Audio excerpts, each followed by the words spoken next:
Os zumbis são uma das coisas mais assustadoras que eu consigo imaginar. Por mais que seja utópico pensar que zumbis possam existir um dia, existem alguns parasitas que possuem a capacidade de infectar animais em algumas situações bem específicas e controlar o corpo deles. Não é algo totalmente igual como o que a gente vê nos filmes, mas é algo que de fato existe. E reunindo todo o meu conhecimento zumbirístico, eu resolvi trazer esse vídeo aqui para falar principalmente do grandioso filme A Noite dos Mortos-Vivos de 1968. Fazendo um contexto histórico, falando sobre outras obras de zumbi e no final desse vídeo aqui tem um prêmio de consolação para quem gosta de literatura brasileira. Então, sem mais enrolação, vamos começar. A ideia dos zumbis surgiu a partir das crenças espirituais e nos rituais do voodoo haitiano. Bem, como eu ia dizendo, voodoo é pra Jacu. Diferentemente de como a gente vê o voodoo, uma maneira estereotipada, para os haitianos o voodoo fazia parte das crenças religiosas deles. Segundo essas crenças, o voodoo faz com que a pessoa morta volte à vida e procure vingança daquelas pessoas que possivelmente lhe fizeram mal. O primeiro filme a tratar sobre essa temática foi o filme White Zombie de 1932. E esse filme ele remete muito ao que era pregado pelas crenças haitianas, até porque o filme se passa ali no Haiti. Então esse filme ele bebe na fonte da gênese do zumbi, que é lá no Haiti. No entanto, existe um marco muito importante para os zumbis que a gente conhece atualmente, que é o filme A Noite dos Mortos-Vivos de 1968, que redefiniu todo esse subgênero do terror e o filme em si é um dos grandes clássicos da história do cinema. Vamos lá. Para começar, eu preciso dizer que na realidade eu nunca fui exatamente um fã de zumbi. Até pouco tempo atrás, meu conhecimento zumbi se restringia ao filme Madrugada dos Mortos do Zack Snyder, que é muito bom, ao livro O Caso de Charles Dexter Ward, do H.P. Lovecraft, os Edo Tensei, que tem lá em Naruto, que de certa forma também são zumbis, né? São mortos trazidos à vida, e acho que poderia parar por aí. Só que aí, alguns meses atrás, eu comecei a ler o livro maravilhoso do Érico Veríssimo, chamado Incidente em Antares, e resolvi, depois disso, ir atrás da gênese do zumbi, que é A Noite dos Mortos-Vivos, que apesar de ser um filme antigo, ser de 1968, ser preto e branco, eu fiquei muito satisfeito com o que vi. Achei um filme excelente. A premissa de A Noite dos Mortos-Vivos ela é bem simples. Os mortos voltam de volta à vida. Por quê? Bom, não existe uma explicação que seja correta do porquê esses mortos voltaram à vida. Lá para a metade do filme, é contado que uma sonda que foi enviada a Vênus está voltando e a radiação que essa sonda traz de Vênus possivelmente fez com que os zumbis, que ali se referiam a pessoas recém-mortas que ainda não tinham sido enterradas, estariam voltando à vida por causa dessa radiação. E bem, esses mortos, eles começam a surgir aos poucos, mas depois a gente vê que é como uma epidemia ou um surto. Dá para considerar epidemia e até o filme ele fala termos relacionados à epidemia porque é uma coisa que está acontecendo ali em todos os Estados Unidos. E apesar de ser algo muito grande, o filme ele não vai mostrar, por exemplo, como The Walking Dead, que aqui a gente vai focar num grupo de pessoas que está numa casa tentando sobreviver à Noite dos Mortos-Vivos. A primeira pessoa que vai aparecer aqui nesse filme é a Bárbara e o irmão dela. O irmão dela que acaba tendo o CPF cancelado depois de encontrar o primeiro zumbi. Então a Bárbara corre até uma casa e tenta se refugiar nessa casa. Pouco tempo depois, para um caminhão ali e chega um outro cara. Esse cara estava no caminhão, o caminhão estava acabando a gasolina, ele viu aquela casa também, decidiu refugiar-se nela. E esse cara é o Ben. E o Ben é o protagonista desse filme. Vale o destaque aqui porque a Bárbara ela viu o irmão dela sendo morto lá no cemitério e ela fica em estado de choque. E eu considero uma coisa possível de acontecer. Imagine você em sua casa se do nada você visse mortos caminhando.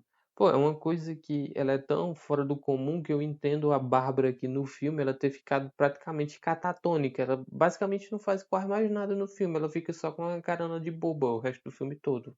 Então, enquanto o Ben tá tentando fechar as entradas ali da casa, porque ele acredita fielmente que vai aparecer ajuda cedo ou tarde, a Bárbara ela fica deitada, fica sem fazer nada, sem falar nada.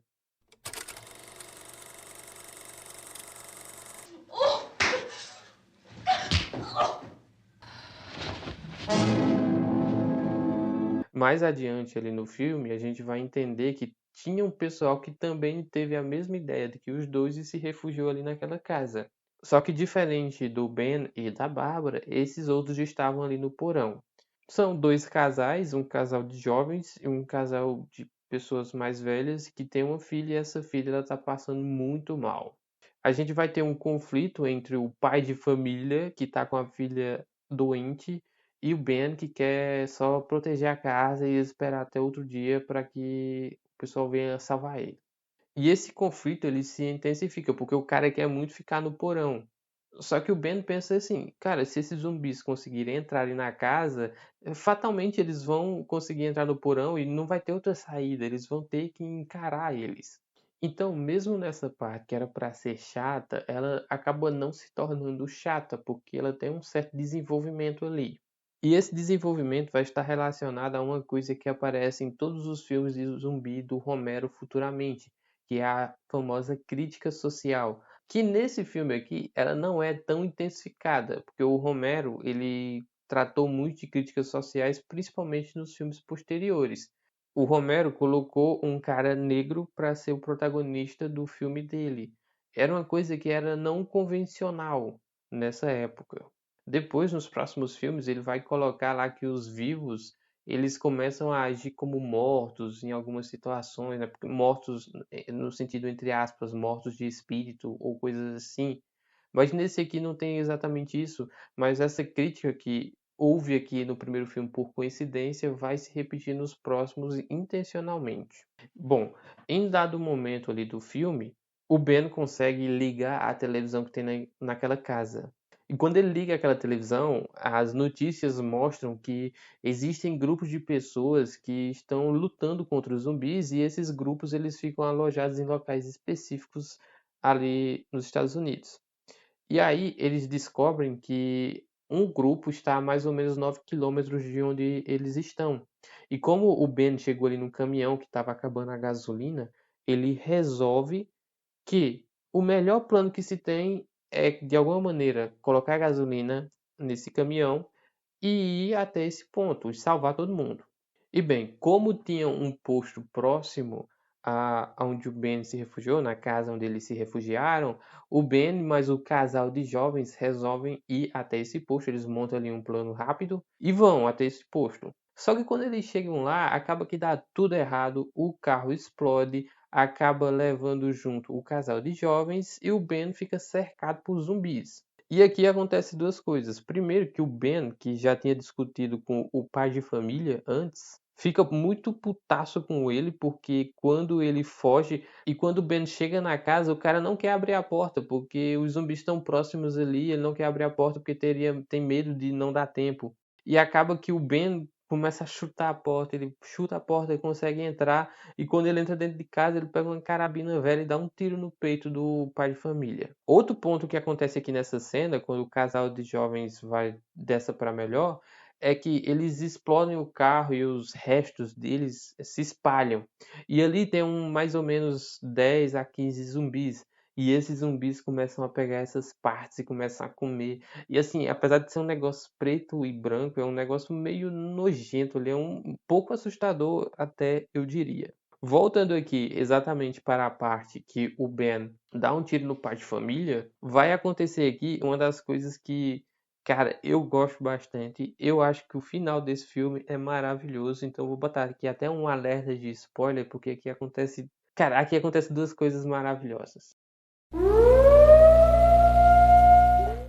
Porque vamos lá, o Ben ele atira no pai de família e o pai de família meio que vai se arrastando E lembra que eu falei que a filha dele estava bastante doente, estava acamada esse tempo todo aqui de filme. E ele vai se arrastando, vendo que vai morrer, ele acaba indo para o sótão, que é onde a filha está. Cara, quando esse cara chega lá, a filha dele, que recém morreu, como os recém-mortos, eles voltam à vida como zumbis, ela acaba terminando de executar o pai ali. E aí, não só o pai, porque a mãe acaba também descendo ao sótão e ela, como zumbi, acaba matando o pai e a mãe. E aí a confusão aqui só aumenta, né? Porque o Ben ele não conseguiu trancar a porta. Ele pensou primeiro em dar um tiro no pai de família em vez de trancar a porta. E eles não conseguem trancar a porta bem segura. Acaba que os zumbis começam a entrar dentro da casa e atacam Bárbara. Então Bárbara também vai de arrasta. De maneira que depois que a Bárbara se vai, acaba só o Ben naquela casa, que a porta central foi invadida por zumbis e que no sótão tem a menina zumbi e possivelmente o pai e a mãe da menina que foram mortos por ela, que vão virar zumbis. Então ele luta com a menina zumbi, tira ela do meio, até porque, como é dito no filme, os zumbis eles não têm tanta força assim. E ele vai pro sótão. E quando ele chega lá no sótão, ele, como é que eu posso falar isso de uma maneira light? Atinge a cabeça dos zumbis com projéteis. Assim sendo, a gente vai encaminhar ali para os 2 minutos finais de filme, porque o Ben ele fica lá no sótão e de fato ele fica seguro até a manhã seguinte. E na manhã seguinte, um grupo de pessoas armadas começam a chegar ali eliminando os zumbis, porque os zumbis precisam ser todos eliminados, né? E aí tem o segundo final, digamos assim, desse filme, porque o Ben ele vai ser resgatado ali, os zumbis acabam sendo mortos, só que ele fica meio que escondido vendo quem é que tá chegando, porque ele não sabe, pode ser zumbi. E aí, de fora da casa, os atiradores que estão acabando com o zumbi vê ele, acha que ele é um zumbi e atira nele e ele acaba morrendo. Terminando assim o filme sem nenhum sobrevivente. Todos que tentaram sobreviver acabaram morrendo. Acho que até por isso esse filme se tornou um clássico do terror e possivelmente um dos maiores filmes de terror de todos os tempos. A Noite dos Mortos-Vivos, como eu já falei, é um clássico absoluto e basicamente ele influenciou todos os filmes ali de zumbi que vieram posteriormente. Então, todos os filmes do Romero que tem mortos no título, os remakes dos filmes do Romero, os filmes de Resident Evil, os jogos de Resident Evil e possivelmente até o The Last of Us, né? Tudo isso aí surgiu por causa do Romero, porque lá em 68 ele lançou esse filme de zumbi. Agora, eu queria aqui fazer um acréscimo, que aí se você não quiser assistir, não precisa. Como eu falei lá no começo desse vídeo, o que me inspirou a fazer esse vídeo foi o livro que eu li de Incidente em Antares, do Érico Veríssimo. E assim, eu acho praticamente impossível que o Érico Veríssimo ele não tenha visto nada do Romero na hora que ele foi escrever esse livro. Tem bastante coisas no livro que são diferentes da concepção de zumbi que a gente tem. Por exemplo, os zumbis aqui do Érico Veríssimo, eles não têm reflexo. Eles são uma pegada meio vampiresca, eles não produzem reflexo nem sombra. Então, por exemplo, lá em Antares, quando quiseram provar que os zumbis existiram, para pessoas de fora, não tinha como, porque eles não puderam tirar fotos, só tinha os testemunhos daquelas pessoas. E uma coisa que Incidente em Antares tem bastante, que em várias obras de zumbis se proliferou, é a questão da crítica social. Incidente em Antares, ele é basicamente um livro de política, ele trata bastante da política brasileira ali, principalmente de 1930 a 1964, o livro ele se passa em 1963, a parte principal do incidente é 1963, que é um ano antes do início da ditadura. Mas o livro ele conta muito a história política do Brasil até chegar ao período da ditadura, passando pela visão que a gente tem em Antares. E o incidente em Antares ele só vai revelar ali que as pessoas de Antares é que são os mortos, porque eles se vestem de uma coisa que eles não são. E quando os mortos de Antares eles voltam de volta à vida, eles não querem carne. Eles querem ser enterrados, porque eles não foram enterrados porque estava havendo uma greve por parte dos sindicalistas ali da cidade. E aí esses mortos eles resolvem tirar tudo a limpo. Então eles falam todos os podres dos habitantes ali de Antares. Então, de maneira geral, o incidente em Antares, apesar de beber muito da fonte que eu acredito ser do Romero, ele não tem tantas coisas em comuns. Ele é mais um livro para mostrar como os vivos estão mortos do que necessariamente um livro que mostra os mortos atacando os vivos. Mas é uma excelente leitura. Principalmente para quem gosta de história do Brasil ali, ó. Quem lê esse livro vai se deparar com uma excelente história, vai se deparar com uma excelente história do Brasil e, cara, vale muito a pena. Mas se você chegou até aqui, eu peço para você que comente o que você acha aí dos zumbis, deixe a sua opinião, curta esse vídeo, se inscreva no canal, veja esses outros vídeos que estão aparecendo na tela e até a próxima.